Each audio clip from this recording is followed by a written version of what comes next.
Bueno, literalmente leucemia significa sangre blanca, ¿no?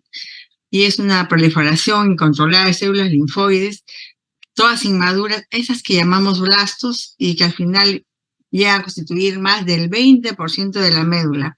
Y eso va a impedir pues que nuestra médula produzca lo que necesitamos, nuestros glóbulos rojos, nuestros glóbulos blancos normales y nuestras plaquetas, ¿no? En cuanto a la leucemia, es el cáncer más frecuente en pediatría. Es el número uno. Le sigue los tumores cerebrales. El segundo lugar son los tumores cerebrales. Recordemos que las leucemias pueden ser de dos tipos. Pueden ser leucemias linfáticas y mieloides.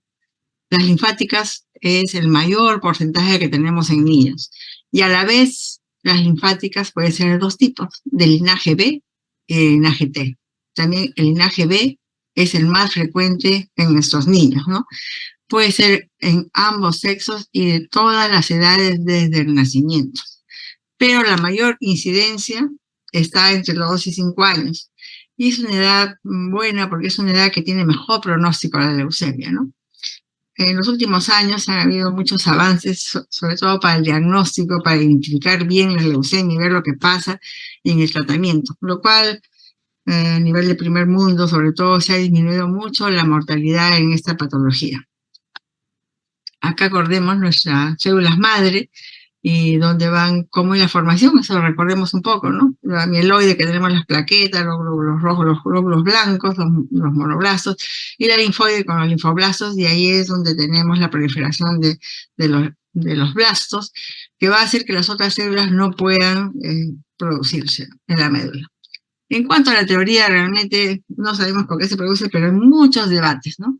La radiación a dosis altas, ¿no? Y esto se vio especialmente después de la bomba de Hiroshima y Nagasaki. Aquellos que sobrevivieron de la bomba atómica, muchos tuvieron leucemia, otros cánceres, pero muchos tuvieron leucemia. Comenzaron a relacionar justamente esta patología con radiaciones altas y sobre todo repetidas. Productos químicos, porque también fue igual, ¿no?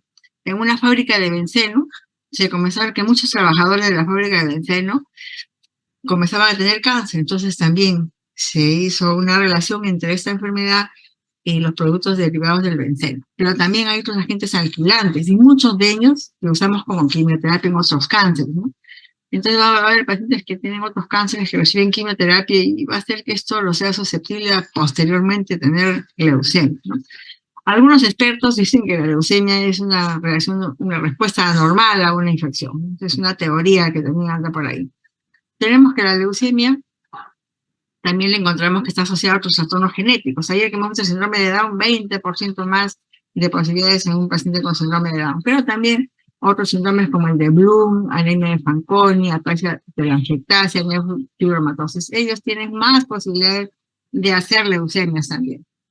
También han dicho algunos que es alcohol y tabaco en el embarazo, y yo les estaba diciendo que la radiación y ciertos químicos producen leucemia, y sobrevivientes de cáncer, de otros cánceres, pueden también hacer leucemia, ¿no? Aquellos que han recibido radiación y quimioterapia, sobre todo con cisplatina, por ejemplo, ¿no? Cuando se ha hecho el estudio del genoma humano, también una de las cosas que más se ha estudiado es las leucemias, y se completó todo el genoma de la LDA. Y acá estudiaron básicamente no al normal, sino comenzaron a estudiar a aquellos pacientes que no respondían a la quimioterapia, aquellos que les iba mal con la quimioterapia.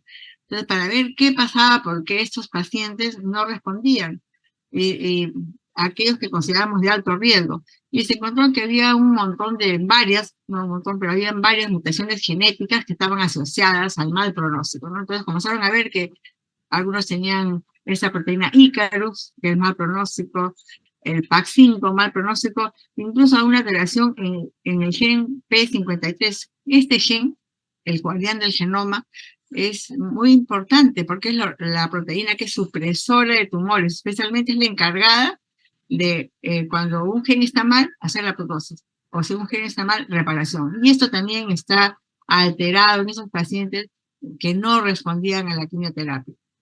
El cromosoma Filadelfia que todos conocemos, que también hace que no haya una buena respuesta a la quimioterapia, pero no solamente encontraron eso, También encontraron que algunos genes como LTB6, que da hiperdiploidía, o sea que el paciente tiene más de 50 cromosomas, era de buen pronóstico. No solamente mal pronóstico, sino encontraron que había unas cosas que eran de buen pronóstico en la leucemia en estas alteraciones cromosómicas. La clínica realmente, si ustedes abren cualquier libro de oncología, cualquier sitio donde hablen de leucemia, van a encontrar así, ¿no?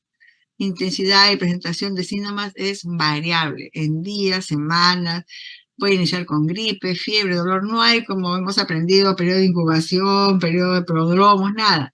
Acá realmente los pacientes vienen y hay que pensar en la enfermedad en los niños, ¿no? Realmente cuando uno es pediatra y tiene un niño nunca piensa que es un cáncer, pero hay cosas que nos pueden llamar la atención de ver que algo no está mal en el paciente, que sí puede tener algo más grave, diferente a lo que nosotros queremos que sea una cosa leve, ¿no? Realmente no hay una clasificación, no existe, pero hace unos años vino un oncólogo marroquí, el doctor Larech, que hizo un libro junto con los médicos del Instituto Nacional de Enfermedades Neoplásicas, en donde él no clasifica, sino agrupa ciertos síntomas para orientarnos a pensar en el diagnóstico. Y eso es lo que voy a mostrarles, ¿no? Él dice que, por ejemplo, hay pacientes que van a venir con insuficiencia medular. Es un niño que viene solo por anemia, solamente tiene anemia y la mamá dice, lo noto que cada vez está más pálido. ¿Hace cuánto tiempo será? No sé, 1, 2, 3 semanas. No sabemos el tiempo, pero nota pálido, ¿no? O a veces son pacientes que tienen síndromes infecciosos recidivantes. Una mamá que viene con su niño y dice, está enfermo, y uno le da tratamiento y vuelve a estar enfermo, y vuelve a estar enfermo, uno piensa que hay algo que está pasando, ¿no? Si ven algo que lo está inmunocomprometiendo. Y a veces ya uno comienza a estudiar y ahí se da la sorpresa que encuentra algo diferente, ¿no? O aquellos pacientes que vienen muchas veces porque sangran de la nariz. Si viene un paciente con sangrado nasal, lo primero que hacemos lo examinamos, lo mandamos a la otorrina, le ponen su tapón, todo, pero de repente vuelve a sangrar o no para el sangrado. Entonces ahí decimos, ¿qué es lo que pasa? ¿Por qué no para el sangrado? Y no vemos a veces otra cosa en el niño y solamente están viniendo por eso. Síndrome tumoral, adenopatías superficiales. Muchas mamitas vienen y le dicen, no sé qué tiene mi niño, le noto ganglios. Hay ganglios y generalmente no tan solamente los ganglios que están a nivel cervical, pero si ya hay ganglios y comenzamos a examinar, de repente, si seguimos, encontramos que hay adenopatías en otros grupos linfáticos, ¿no? Adenopatías profundas, mencionales o abdominales. Miren, ese niñito que le digo que de repente viene, que a cada rato tiene bronquitis, que a cada rato está mal con problemas respiratorios, de repente decimos, vamos a estudiar por qué este chiquito se enferma tanto. Le pedimos hemograma, le pedimos plaquetoras y de repente en la plaquetoras vemos un mediastino ensanchado, ¿no? Adenopatías mediastinales, ¿no? Y muchos niños que vienen con dolor abdominal, a veces es porque hay adenopatías ya abdominales también. Lógicamente, pato, esplenomegalia, que va a formar parte de eso, ¿no? De repente el paciente que viene con adenopatías, que la mamá solamente ha notado en el cuellito, cuando ya lo examinamos bien, encontramos que hay una hepatomegalia o una esplenomegalia. La fiebre puede estar presente o no a veces. A veces los pacientes no siempre nos dicen que ha estado con fiebre. A veces están sufridas, a veces las mamitas no se dan cuenta incluso que están con fiebre. Síndrome leucostático, esto sí es una forma mucho más grave, es una forma hiperleucocitaria, en donde va a venir el paciente muchas veces con manifestaciones pulmonares o neurológicas. Y le tomamos un hemograma y nos damos cuenta de que de repente lo que tiene son 300.000, 400.000, 700.000 leucocitos, ¿no? Son formas graves hiperleucocitarias y de mucho más riesgo, ¿no? Yo he tenido la oportunidad de ver una niña con 1.000.000 de leucocitos. Una sola vez he visto una niña con 1.000.000 de leucocitos que parecía que era una cosa muy extrema, ¿no? Muchos tienen dolores óseos.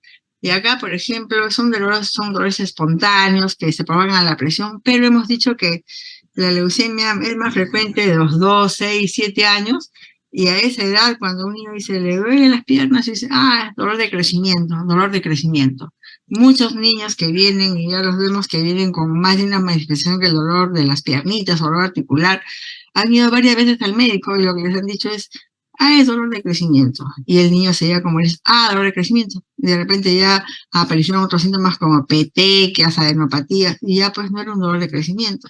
Entonces, si un niño viene, podemos decir dolor de crecimiento la primera vez, pero si persisten las molestias, tenemos que examinar bien a nuestro paciente porque algo está pasando. O sea, la leucemia es una cosa para que pensemos, siempre no es lo ideal que queremos en nuestros pacientes pediátricos, pero tenemos que pensar en ella porque se presenta en los niños.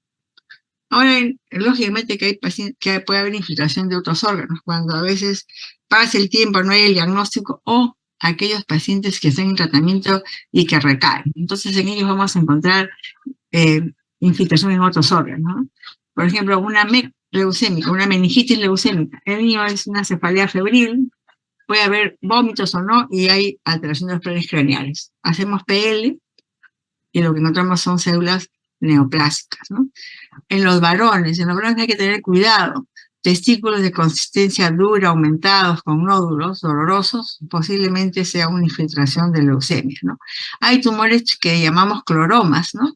Que aparecen, que puede haber detrás de órbita. He visto un cloroma cerebral incluso, en un paciente que entraron y hicieron una biopsia de una tumoración cerebral que veían para ver la estirpe, y lo que se encontraron que era un tumor de leucemia, ¿no? ¿No? Entonces son cloromas que forman tumoraciones que invaden cerebro, atrás del ojo, he visto en columna también, ¿no?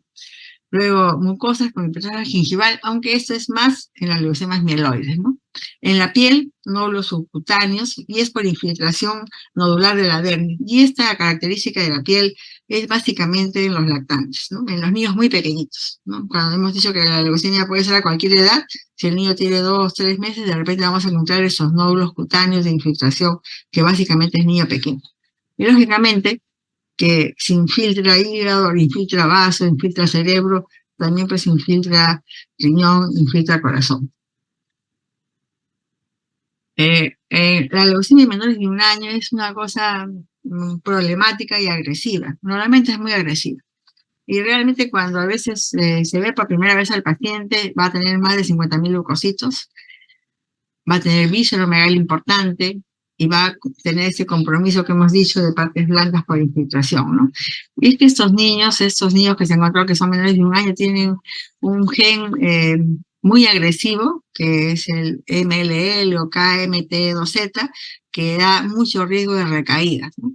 Entonces, si sabemos que es muy agresivo, que tiene más de 50.000 leucocitos y que tiene que darse un tratamiento más agresivo, muchos lactantitos no soportan el tratamiento. Por eso la mortalidad es baja, la supervivencia es menos del 50%, ¿no? Cuando tenemos un niño muy pequeño, sabemos que la cosa no va a ir bien. El diagnóstico, bueno, es pensar, como les digo, ¿no? Es pensar en el niño que viene a cada momento enfermo y no se sana, aquel que le duele el abdomen y no encontramos una causa, aquel que tiene dolores óseos y que le han dicho un montón de veces que es dolor de crecimiento, aquel paciente que está sangrando y no para de sangrar. Entonces tenemos que pensar, o aquella anemia que no encontramos una explicación, en eso tenemos que pensar, ¿no? Y ahí hacer un minucioso examen clínico, porque de repente la masa solamente de los ganglios, y hay hepatoesplenomegalia, hay ganglios en otros lugares, de repente encontramos petequias que la madre no se ha percatado. Entonces, es cuestión de hacer una mejor anamnesis en un paciente que está retornando a veces por algún diagnóstico y un minucioso examen clínico. Entonces, si yo sospecho que mi paciente posiblemente sea una leucemia, le voy a dar un hemograma completo, que me orienta, pero no me confirma. Nunca a un papá le podemos decir, señora, leucemia, si es que no hacemos todo el estudio completo. O sea, esto me va a confirmar, pero, y incluso aunque me salgan blastos, no puedo decirle, porque no voy a poder decirle si es mieloide, linfática, B, y el pronóstico tampoco. Entonces, eso me orienta. Y vamos a ver que anemia encontramos solamente en el 88% de los casos, ¿no? Depende del tiempo de la aparición de la leucemia. Trombocitopenia, 75% de los casos. Y yo puedo tener un nivel de glóbulos rojos que puede ser normal, disminuido o aumentado. Hay niños que vienen con las 3 series bajas. Hay niños que vienen con, bueno, cuando vienen con 20.000, 30.000, 300.000, ya sabemos que de repente no. Y hay niños que vienen con 8.000 leucocitos, 9.000 leucocitos, 10.000 leucocitos, eso es normal. Pero, ¿qué va a haber de diferencia en esos pacientes que va a tener polimorfos nucleares bajos? Mi paciente puede venir con 8.000 leucocitos, pero voy a encontrar que el 90% son linfocitos. Es más, ahora los hemogramas no los ve el hematólogo, sino los ve una máquina. Y muchas veces nos responde 60% de linfocitos y 30% de linfocitos atípicos. Es la clásica. Entonces ya estamos teniendo que solamente tiene 10% de polimorfos nucleares. Entonces en esos pacientes, aunque tengan hemograma normal, vamos a encontrar esa variante, linfocitos altos o linfocitos atípicos, como lo dice la máquina, ¿no? Y los blastos pueden verse o no, ¿no? Generalmente a veces las máquinas no ven los blastos, lo informan como linfocitos atípicos. Ahí hay que tener mucho cuidado. Entonces, si yo ya tengo la sospecha de que mi paciente tiene gran cantidad de linfocitos y pienso que puede ser una leucemia, voy a tener que hacer un examen especial, que es un aspirado de médula ósea. Como es niño el paciente, no le puedo hacer, así como el adulto, cortés, échele de hinco, hay que pedirse las operaciones, es todo un prequirúrgico, y esa es la manera que se hace la médula ósea en los niños, ¿no? En la cresta ilíaca póstero superior, ¿no?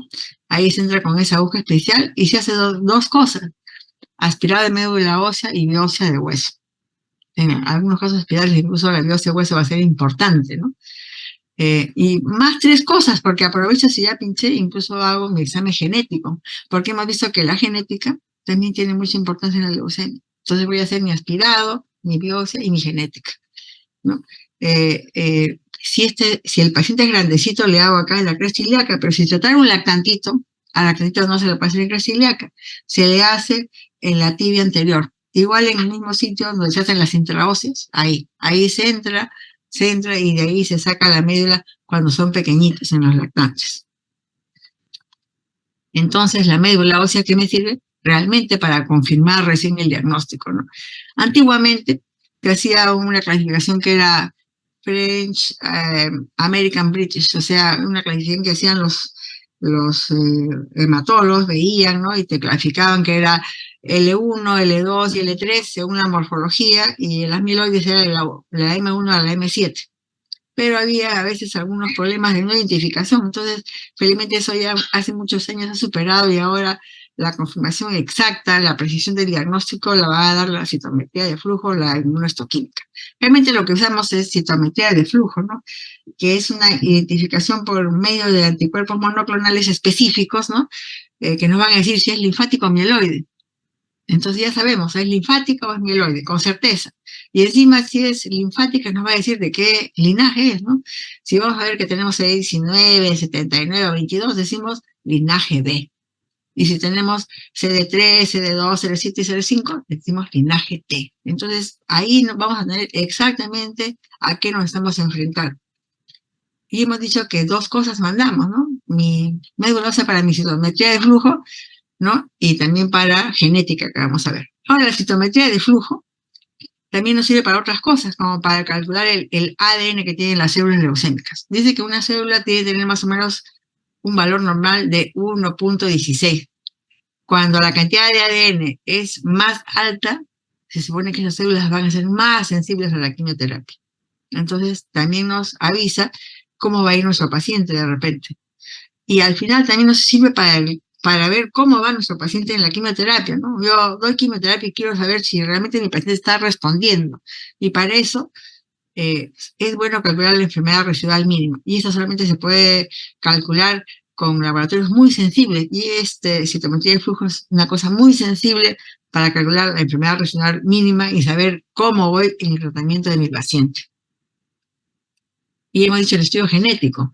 Ello me va a decir realmente para planificar el tratamiento y el pronóstico del paciente, ¿no? Bueno, hemos dicho que si ya estoy indicando a mi paciente para una médula, de ahí mismo saco el examen genético, pero si no, puedo hacerlo también de sangre periférica, ¿no? Se puede hacer de las dos cosas. Y que vamos a ver un conteo de cromosomas para ver la citogenética, para que nos digan si es que tenemos hiperdiploidía, euploidía o hipodiploidía. Eso va a ser importante. Si hay translocaciones, si encontramos cromosomas Filadelfia, podemos también hacer hibridación in situ con fluorescencia y también podemos hacer un PCR que también nos sirve para la enfermedad residual mínima, que es de alta sensibilidad, también sirve para esto. Aunque más usamos la citometría de flujo, pero el estudio genético también nos puede ayudar en alguna manera especial a ver la enfermedad residual mínima. Bueno, entonces mi paciente llegó con anemia o vi algo raro, también hemograma, y me dice que podía ser una leucemia, le hago una médula, le hago un examen genético, eso va a demorar 1 o 2 días, y mientras tanto yo tengo que prepararme con mi paciente, porque si es una leucemia, va a ser un paciente que va a entrar en una terapia muy difícil. Entonces tengo que prepararme para ver cómo está antes de recibir la terapia. Entonces voy a empezar con mi bioquímica. Voy a pedir mis pruebas hepáticas, renales y electrolitos en sangre. Van a ver ustedes que los electrolitos van a ser muy importantes. El ácido úrico y el DHL, ¿por qué? Porque mi paciente, a la hora que empiezo la quimioterapia y se rompen las células cancerosas, van a liberar gran cantidad de potasio y de fósforo y de ácido úrico. Y si no prevengo esta cantidad que va a aparecer en el torrente sanguíneo, va a tener problemas con la famosa enfermedad de, vamos a ver, más de taponamiento renal por lisis tumoral, ¿no? También veo mi DHL. Realmente la DHL es una proteína que está en varios tejidos, pero mide el daño celular. Y generalmente cuando los pacientes tienen mucha infiltración, el DHL va a estar muy elevado. Tenemos pacientes que tienen hasta 10.000 de DHL, ¿no? Entonces tengo que ver cómo empiezo, con todos mis electrolitos, mi ácido úrico, cómo está empezando y mi DHL. Perfil de coagulación para ver si hay algo. Tengo que ver la carga tumoral, placa de tórax y eco abdominal, para ver visceromegalia, enopatía de mediastino, de abdomen.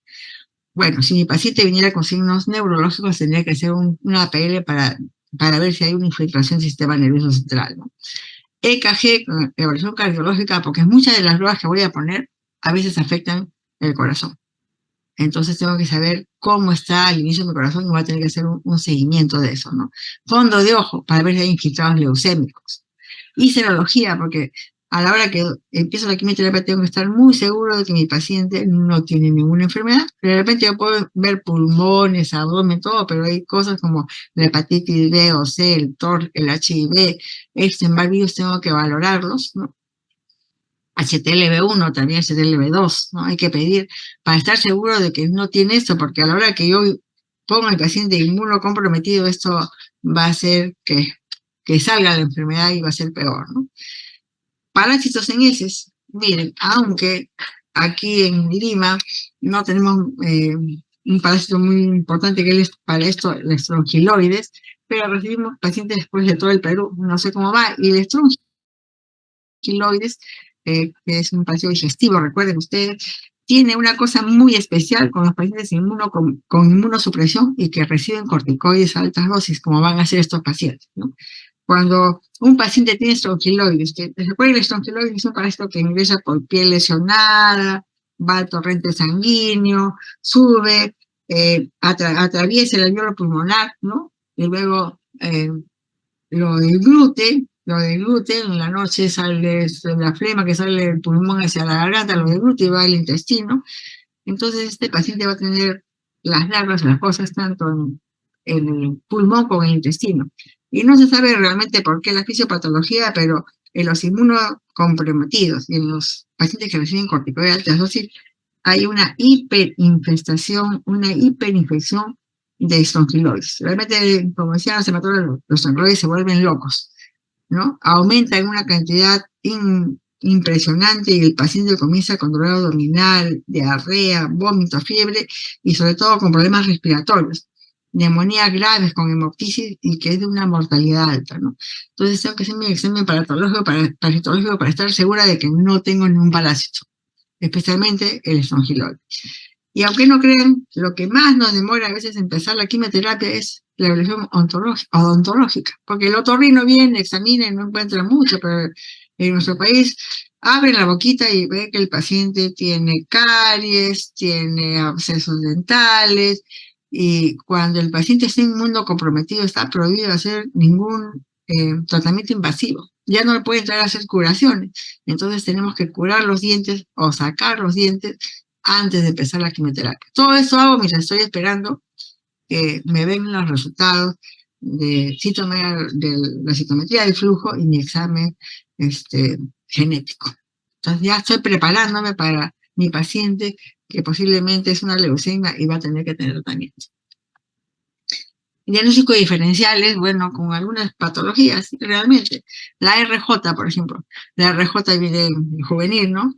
Viene con fiebre, con dolores óseos, y cuando tomamos tiene signos elevados de velocidad de sedimentación, todo eso, puede confundirnos por los dolores óseos y por la fiebre.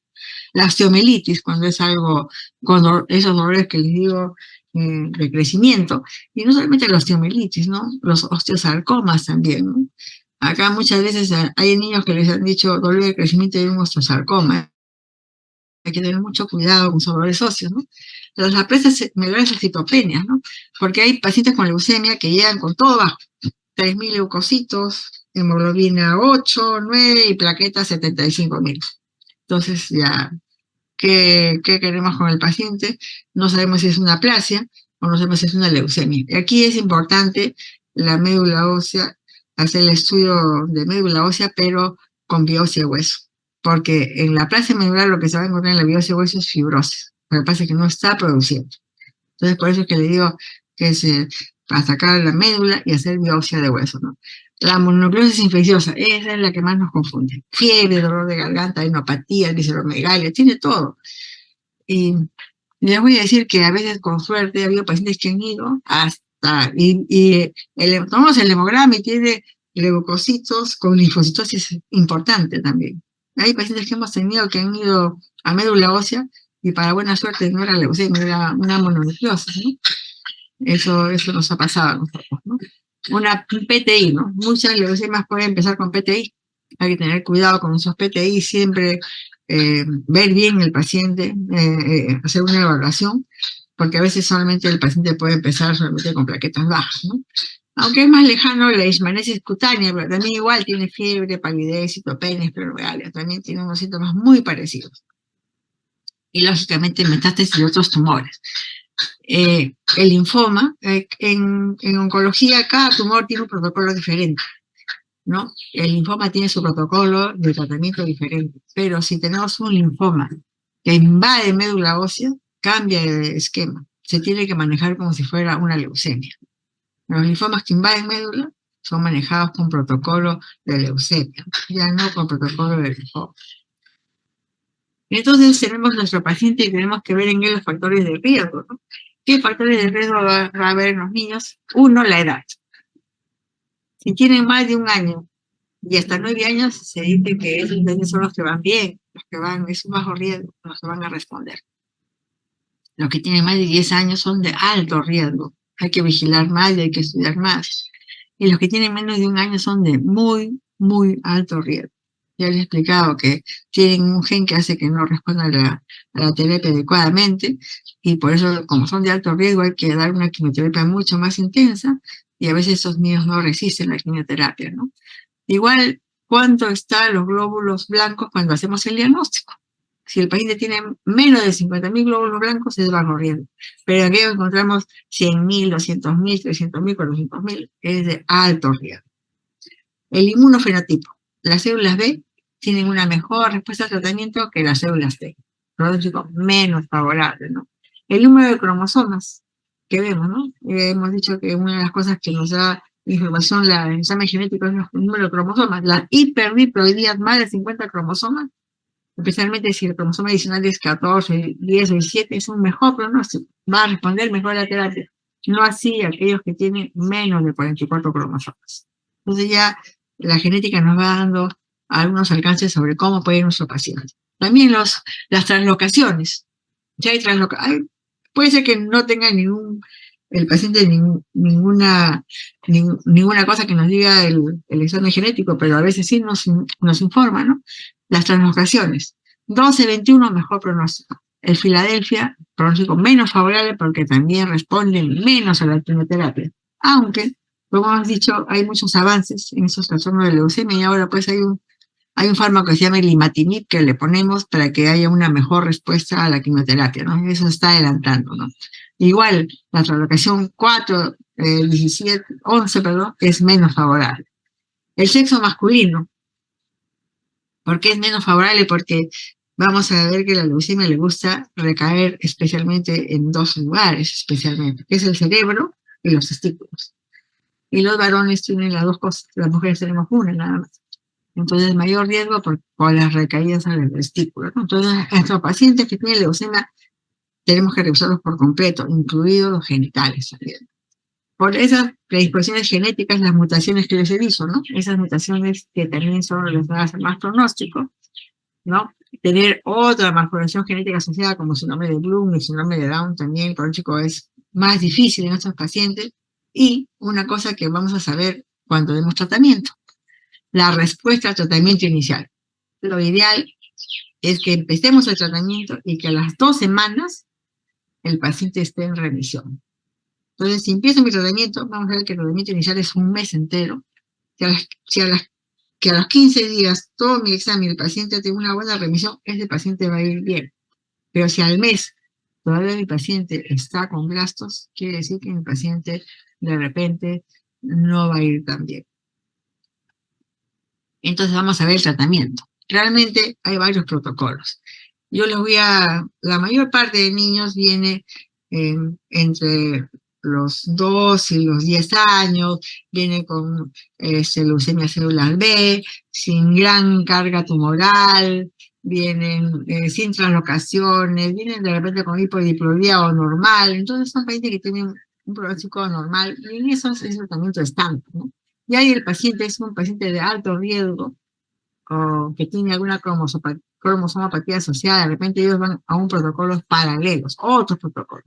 Pero la mayor parte de nuestros pacientes viene para tratamiento estándar. Y este tratamiento tiene 4 partes. Las 4 son muy importantes: preparatoria, inducción, consolidación, intensificación y mantenimiento. La preparatoria es muy importante porque, ¿qué les he dicho yo? Cuando se rompe la célula sale el potasio y sale el ácido úrico, y si es que no manejamos bien esta parte, lo que vamos a tener es un taponamiento renal y ya no vamos a poder seguir haciendo quimioterapia a nuestros pacientes. Entonces, 24 o 48 horas antes de empezar el tratamiento, comenzamos con una hiperhidratación. Miren, les hemos dicho que normalmente uno da 1.500 por metro cuadrado. Acá damos de 3.000 a 4.000 por metro cuadrado al paciente. Si el paciente tolera vía oral, lógicamente que voy a darle, si 24.000, le voy a dar 2.500 por endovenoso y 1.500 por vía oral. Solo con solución salina, nunca potasio, por el contrario, el potasio es el que va a salir y nos va a estar fastidiando. Y lo que queremos es que esté poliúrico nuestro paciente, que tenga una diuresis más de 100 mililitros por metro cuadrado por hora o de 3 centímetros cúbicos por kilo por hora, en los pacientes que tienen menos de 10 kilos, ¿no? Entonces vamos a ver poliúricos, porque a partir de 90 es poliúrico. Esto queremos que tenga más de 100. Luego, si sabemos que lo que va a salir es el ácido úrico, lo que tenemos que combatir la uricemia con allopurinol, que será 10 miligramos por kilo por día o 300 miligramos por metro cuadrado por día, dividido en 2 o 3 dosis. Entonces ya empezamos. Sin hidratar y empezamos con el allopurinol. Tenemos que estar bien seguros de que nuestro paciente no tiene ningún proceso infeccioso, tenemos que examinar bien y empezamos con el cuidado de la cavidad oral, que tiene que ser desde el inicio. Ya después vamos a ver por qué, pero desde el inicio comenzamos a la mitad. Señora, nada de cepillo de dientes, ¿no? Se tiene que hacer higiene con algodón en los dientecitos y usar agua bicarbonatada. Entonces, es un paciente que va a estar en tratamiento a largo tiempo. Entonces, lo ideal, cuando ponemos endovenosos a los niños, lo ideal es que cada tercer día cambiemos de lugar. Y este paciente va a estar un mes hospitalizado para su quimioterapia. Imagínense, cada 3 días cambiarle de lugar.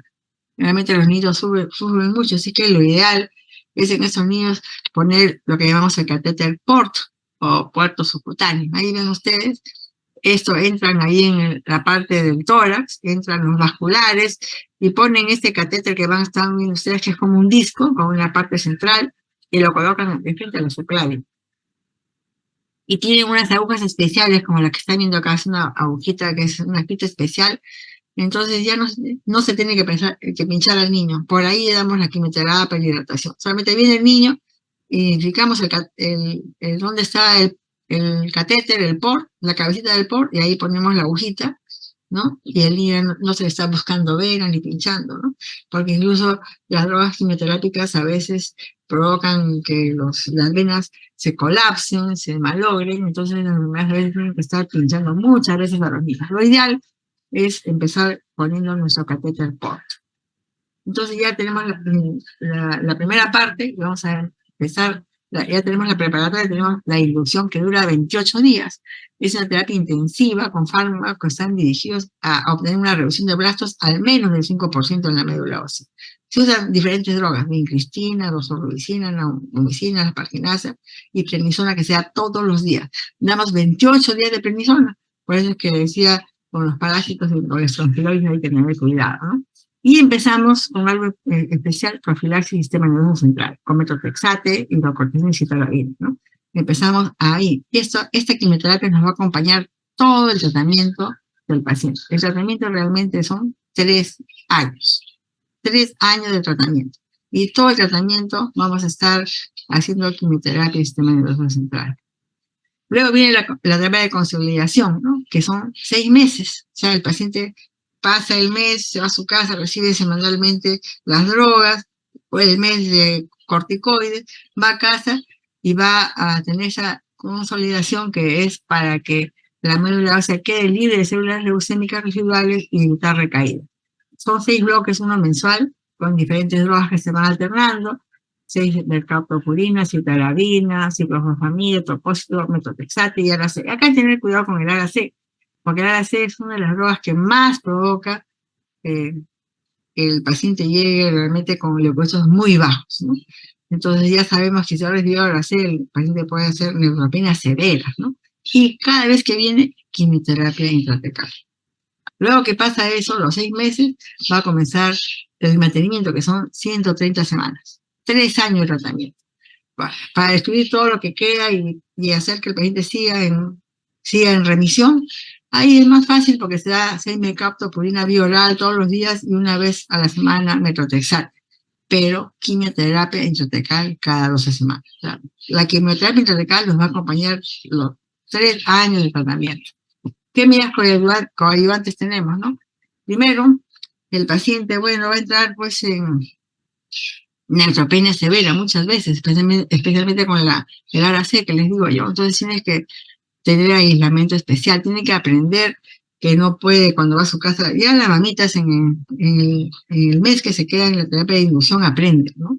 Aprenden que no puede estar junto con pacientes, con visitas de pacientes que están enfermos, que tienen que usar mascarilla cuando salen estos niños, ¿no? Antes de la pandemia uno veía mascarilla en el hospital y eran pacientes oncológicos, que la dieta tiene que ser con todo cocido, no puede recibir, especialmente cuando recibe quimioterapia, alimentos crudos, ¿no? Nada crudo, todo cocido, ¿no? Y que tienen una higiene muy especial con estos pacientes, en sus juguetes, todo, a veces les decimos que no a peluches, que es difícil de limpiar, ¿no? Incluso las plantas que pueden tener hongos, que no pueden tener plantas en su casa, ¿no?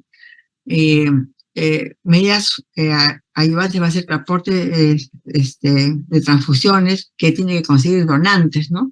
Para dar, acuérdense que cuando quiero poner glóbulos rojos es 10 centímetros por kilo de peso, tiene que tener donantes, no solamente para glóbulos rojos, sino para plaquetas en cuanto se necesite. Tiene que colocarse el catéter POR, ¿no? Que es de larga duración. El catéter POR dura hasta 1 año. O sea, puede tenerlo el paciente mucho tiempo, e incluso si recae o tiene alguna infección, por ahí vamos a poner los antibióticos y vamos a pincharlo. Y obviamente en un apoyo psicológico y social, porque es muy difícil para la familia en general recibir estas noticias. En la mañana, justo cuando estaba yo con los compañeros de ustedes, justo a una mamita de un niño menor de 1 año, le acaban de dar la noticia de que su niño tiene leucemia. La mamá estaba realmente devastada y decía, yo daría mi vida por mi hijo, y es lo que piensan todas las mamás. Entonces ahí el apoyo psicológico debe ser importante. Y es una mamá social, porque es una mamá que no es de acá, es de Andahuayla. Imagínense, para conseguir transfusiones, donantes y todo es muy difícil, ¿no? Y intentar pues mejorar la calidad de vida, ¿no? Las complicaciones, la más temida es la lisis tumoral, que ya les vengo hablando de hace rato. Hiperuricemia, hiperfosfatemia, hiperpotasemia, y que ocasionan secundariamente una hipocalcemia sintomática. Esto puede ser con insuficiencia renal, por el ácido úrico hace cristales que hace taponamiento renal. Y acá hemos dicho que puede ser por cuando damos quimioterapia, pero también puede ser espontáneo. ¿Saben quién es espontáneo? En aquellos pacientes que yo les he contado que llegan con 300.000 leucocitos o más de 100.000, cuando a ustedes le llegan a esos pacientes, no tienen que esperar ni al hematólogo. deben empezar con la hidratación severa que les he dicho y dar alopurinol. Esos pacientes pueden, por la cantidad de blastos que tienen, pueden romperse y pueden ocasionar eso antes de la quimioterapia, ¿no? Entonces, factor de riesgo para parálisis tumoral, hiperleucocitosis, niveles altos de ácido úrico, por eso lo tomamos al inicio, un DHL más de 1500, le he dicho que hasta 10.000 puede ser, y gran cantidad de organomegalia, ¿no? Hepatomegalia grande, visceromegalia, tumores mediastinales, es el que tiene más tumores, el que tiene más carga tumoral, es el que puede hacer más crisis tumoral, ¿no? Y sobre todo no orinar adecuadamente, se tiene que tomar bastante líquido el paciente. E incluso no solamente puede producirme ira, sino también desencadenar una coagulación intravascular diseminada, ¿no? Las infecciones, lógicamente que eso, las drogas llevan a neutropenia severa. Ya le he dicho que el ALAC nos dice que hay neutropenia severa. Entonces la mamita debe saber manejar esto y nosotros también. El paciente que llega con a veces llegan no con 1000 leucocitos, llegan con 70, con 100 leucocitos, todos linfocitos. Entonces aquí nosotros no podemos esperar, si viene con fiebre, con tan bajos leucocitos, no podemos esperar, tenemos que empezar de frente con drogas, examinar bien, buscar, intentar ver de dónde es el foco, si hay un foco infeccioso por la fiebre, y no vamos a empezar pues, con amoxicilina, eso no. Empezamos con drogas de amplio espectro, ¿no? Lo mínimo, ceftazidima, micacina, si no, meropenem, vancomicina, piperacillina, tazobactam, drogas fuertes, porque un paciente que llega con 70 leucocitos y está séptico, la sepsis se lo lleva en horas, ni siquiera en días, en horas. Entonces tenemos que ser muy acuciosos por eso. Por eso existe algo que se llama control estimulante colon. Ya los médicos, los oncólogos, saben que si mi paciente va a ser con ALAC, va a ser a los 7 días, neutropenia severa, desde el quinto día se pueden poner el factor estimulante de colonias para evitar que mi paciente llegue a una neutropenia severa y me haga una sepsis o algo, ¿no? Otras cosas son la caída del cabello. Suena no tan importante, pero imagínense usted una adolescente, una niña que tiene el cabello hasta la cintura y que de repente le dan quimioterapia y se levanta de una manera y encuentra que está medio cabello de él puesto en la almohada. Es bien traumático. Hablamos de niños que todavía no son como el adulto, que puede comprender lo que le pasa, ¿no? El adolescente que es tan difícil, es un paciente tan difícil. Entonces ahí aconsejamos que antes de la quimioterapia les corten el cabello pequeñito. Y les contamos a las niñas y les decimos, mira, vas a padecer unos días, pero cuando empieces la terapia de mantenimiento, eso ya, después de haber pasado 6 meses, 7 meses con la terapia de inducción, cuando se empiece el mantenimiento, ya al segundo mes crece el cabello. Siempre le decimos, te va a crecer más bonito. Y ahora le decimos a Anita que compre esos gorritos tan bonitos que hay, ¿no? Entonces, eso es importante también hablar con las niñas, sobre todo las niñas adolescentes, ¿no? Las náuseas y los vómitos que fastidian toda la quimioterapia, los niños tienen terror, pero realmente ahora tenemos el ondansetron, ¿no?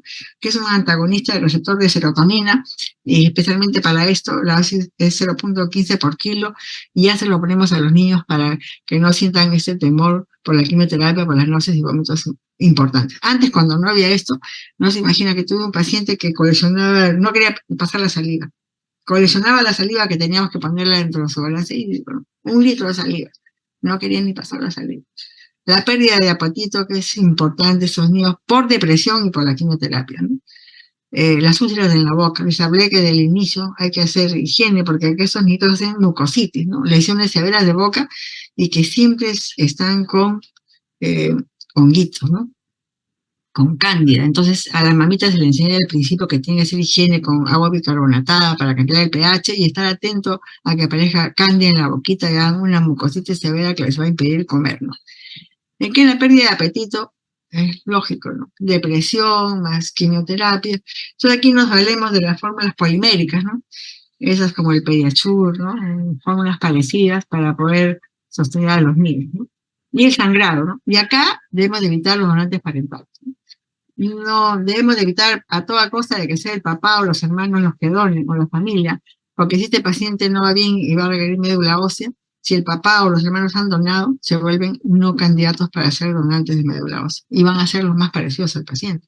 Entonces, ¿no? Y cansancio, realmente no solamente la leucemia, pero todos los pacientes que reciben radioterapia especialmente dicen que el cansancio que tienen es muy importante. Adultos son niños, ¿no?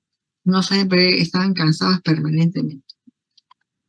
La radioterapia, miren, no se usa. Antes se usaba para prevenir la recaída cerebral, pero se dieron cuenta de que los pacientes que reciben radioterapia tenían después alteraciones en la parte cognitiva, entonces ya dejaron de dar la próxima de quimioterapia intratecal.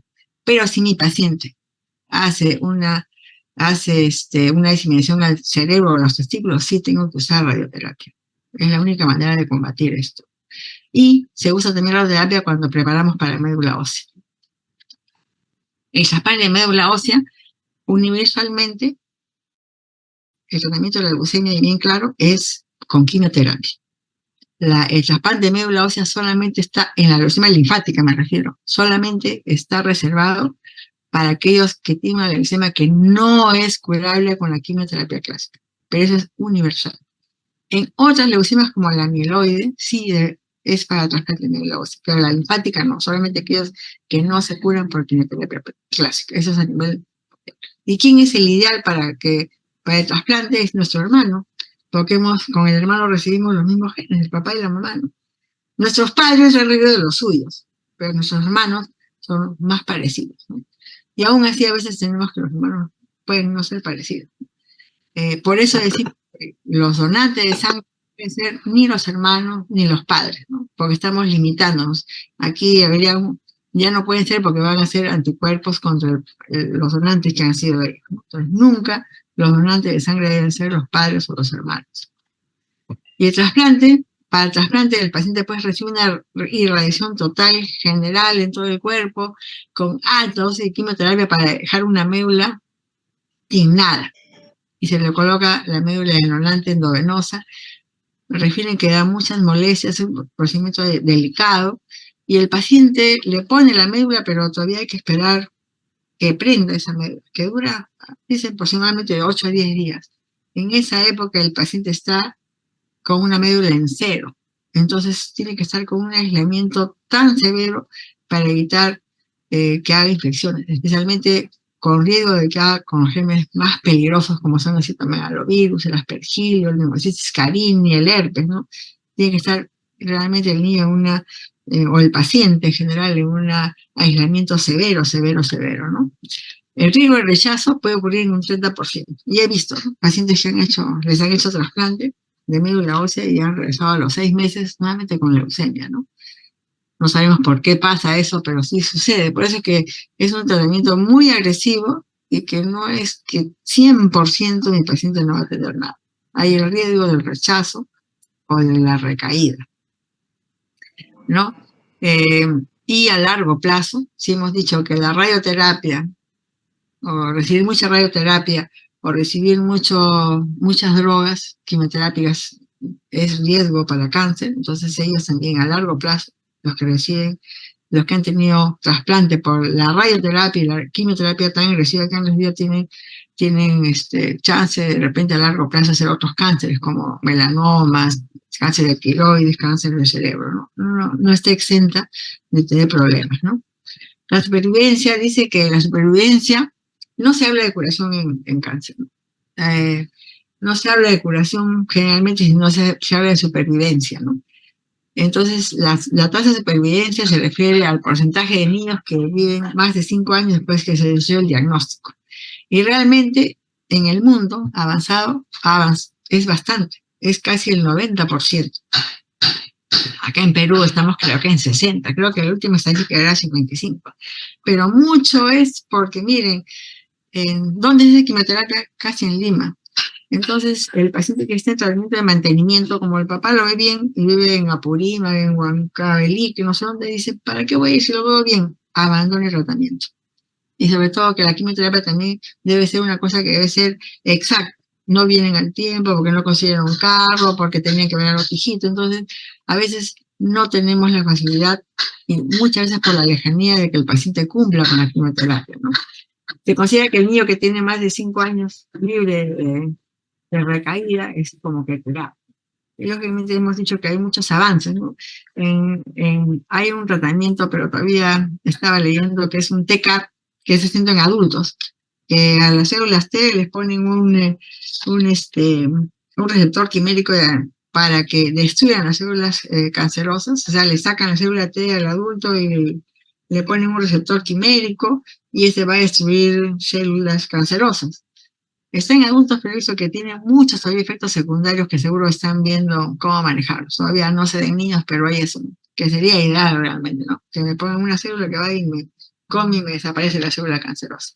El rol de los padres es súper importante. Primero, lo que le decía, que en la mañana que hemos dado, se ha dado la noticia a esta mamá, la mamá estaba destruida realmente, ¿no? Es difícil entender que está un tratamiento tan largo.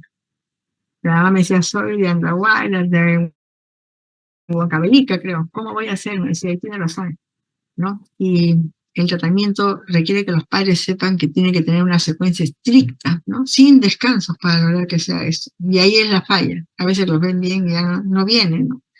Entonces el compromiso de los padres es una importancia para que se haga todo bien, ¿no? En un sitio de armonía, que hacer que el niño también se sienta bien, que no tenga miedo de ir al hospital, ¿no? Luego se hace un seguimiento, que son controles para evaluar las posibles recaídas o complicaciones, entonces vamos a seguir al niño, y así pasen los 3 años, seguimos viendo al niño, ¿no? Porque tenemos que detectar si aparece otras neoplasias o secuelas, lo que hemos puesto, ¿no? Por los antracíclicos puede aparecer enfermedades cardíacas, por las platinas, enfermedades renales, aquellos que han recibido radioterapia, relaciones del aprendizaje, o a los trasplantados, una reacción injerto-huésped, ¿no? Y la infertilidad, ¿no? Que también se describe, que también son, por algunas drogas en las niñas pueden producir infertilidad, ¿no? Pero si vemos que el paciente va bien, y ojalá que siempre sea, nuestros controles van a ser espaciándose, y va a ser uno por año por toda su vida, ¿no? Bueno, eso es todo lo que tenía que decir. No sé si tengan alguna pregunta para hacerme sobre la leucemia. Recording stopped. ¿Alguna pregunta, chicos? ¿Algo que les haya quedado en la duda? Doctora, buenas tardes. Una pregunta. Sí. Sobre, a nivel clínico, para diferenciar leucemia amiloide de leucemia linfoide, ¿hay algunas características? ¿O Ninguna. solo por...? Solamente con tu citometría de flujo. Es la única manera. Por eso le digo, el hemograma me puede decir que hay leucemia, pero no le puedo decir, si yo al papá le digo, señor, tiene leucemia, me va a decir, ¿qué tratamiento? ¿Cómo va a ser? Y no va a saber responderle, porque no sé si es mieloide, si es linfática, si es células B, células T, porque las células T, yo les sé, este tratamiento que les da es para las células B, las células T tienen otro tratamiento, otro esquema diferente. Les he hablado del tratamiento de la leucemia linfática, células B, que es la más común. Pero si fuera células T o mieloides, otros pronósticos y otros tratamientos diferentes, ¿no? Por eso le digo, con la citometría de flujo es recién que ustedes pueden hablar a la familia y decirle, es una leucemia, es linfática, es D, es T o es una mieloide. Buena tu pregunta. ¿Alguna otra cosa, chicos? Gracias, doctora. ¿Alguna otra pregunta? Si no, ya va a ser la hora para su otra clase. Bueno, si no hay otra pregunta, espero que hayan entendido esta enfermedad que cada vez vemos más niñitos.